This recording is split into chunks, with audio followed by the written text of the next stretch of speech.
While the offseason is often purely thought of as an exercise in bringing in new faces, the fact is, some of the most important signings are players teams decide to retain. And for San Francisco, this story is no different. This offseason, for instance, they decided to allow Arik Armstead to walk while bringing back Kevin Givens to a one-year deal.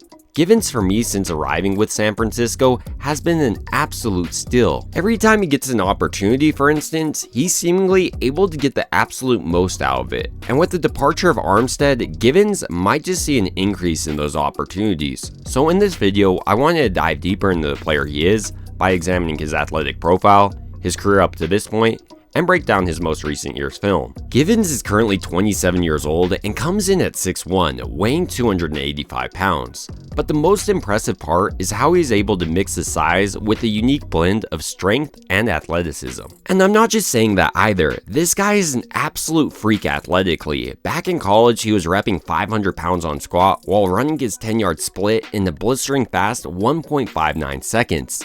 In comparison, Nick Bosa was only 0.04 seconds faster while being 20 pounds lighter. For me personally, the 10-yard split might be the most important measurement for a defensive lineman, as it gives a pretty good indicator of their get-off. This is more so important for San Francisco's Y9 system ran by Kris Kocurek that really prioritizes players getting off the ball quickly. When you're looking at Kevin Givens' other measurables, they definitely don't disappoint. He put up the bench press 32 times and ran his 40-yard dash in 5.08 seconds. And while these measurables give a glimpse into the player he is, without a deeper dive into his background, it's just that, a glimpse. So without further ado, let's go ahead and jump into the football player Kevin Givens has been and what he offers San Francisco going forward. Kevin Givens was born on March 1st, 1997 in Newark, New Jersey. His football career, however, began in Pennsylvania, where he played at Allatoona High School. There, he played both defensive end and, surprisingly, fullback. And as a fullback, it must have been a nightmare being a defender because I would routinely see him blow up other players in high school. But regardless of how impressive he was as a fullback, he was better as a defensive end. As a senior, he was named first-team All-State on defense, as well as rushing for over 300 yards and 6 touchdowns on the ground. 24/7 Sports also noticed his prolific production as a defensive end and had him ranked as a 3-star recruit, and he had offers from Pittsburgh, Massachusetts, and even Penn State. Ultimately, he did decide to go to Penn State over these other offers. Across 3 years with Penn State, from 2016 to 2018, Givens had 21.5 tackles for loss and 13 sacks. But it didn't stop there. Givens also made his presence felt by batting down opposing teams' quarterbacks, and even when he didn't get to the quarterback, he often led them to make a questionable decision. Givens, after his junior campaign, decided to enter the 2019 NFL Draft, and with that, scouts decided to examine his play a little bit more deeply to decide what he would offer at the next level. And they saw both strengths as well as weaknesses. As far as strengths go, he had a unique blend of strength, athleticism, and size. He was built low to the ground and played that way with excellent leverage and pad height across his time at Penn State.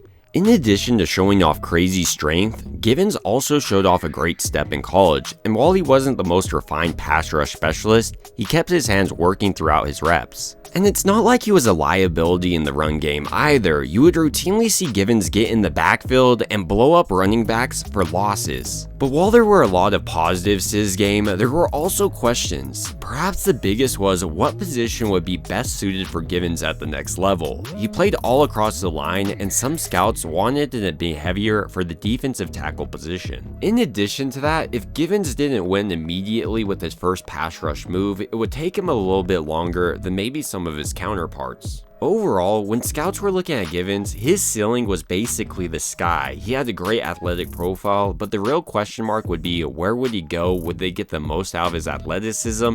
And if a coach would be able to unlock his full pass rush potential. So with that, many scouts had Kevin Givens as a late day 3 pick. But luckily for San Francisco, they got an absolute steal, signing him as an undrafted free agent. Perhaps the true genius though is how San Francisco decided to use him once he arrived. Rather than just rushing him on the field as a rookie, they waited and allowed Kris Kocurek to develop him for a year. But after this redshirt year, Givens really never looked back. From 2019 to 2023, he has played in 57 games and had 72 tackles, including 4.5 sacks and 3 passes defended. Last year, specifically in 2023, he played in more games than years past, seeing time in 17 games. And from what I saw, Givens appears to continually be improving and growing into the player he can eventually become. And while I like a lot of aspects about his game, perhaps my favorite aspect has to be how prolific he is against the pass. When we're watching a play like this, for instance, you can see how Kevin Givens does a great job of fighting off this blocker with his hands, and the rest is history. Nick Bosa's right there, and then Givens is there to clean it up as well. In a similar way on this play, we just see how this swim move and his quickness is often too much for a guard to handle. Givens is immediately in the backfield, and really good luck for your quarterback in that scenario.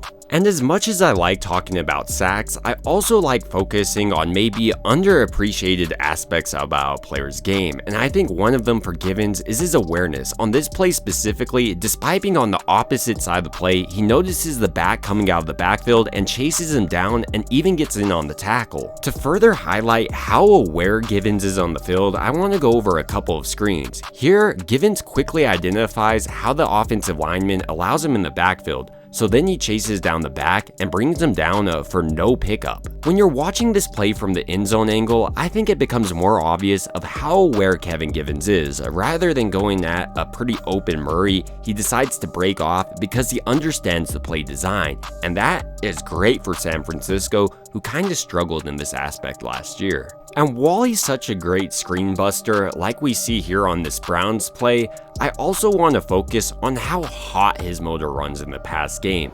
On this play specifically, he's able to quickly identify where Murray's going with the ball, so he breaks off his block, and once again, thanks to his athleticism, he's able to make this tackle well down the field. Even when he's double teamed though, I love how Kevin Givens doesn't just give up, but he continues to fight, and on plays like this, he's even able to make himself part of the play. Now focusing on him chasing down a ball carrier, he's chasing down this guy from the backside, but somehow he's able to navigate his way all the way through traffic and bring him down like 13 yards down the field. So even when Givens is on the opposite side of the play like here, he still is part of it because of his awareness and athleticism. He's always looking to make a play on the ball carrier, and he usually does. Overall, when I'm looking at this Kevin Givens signing, it's emblematic of everything San Francisco does well.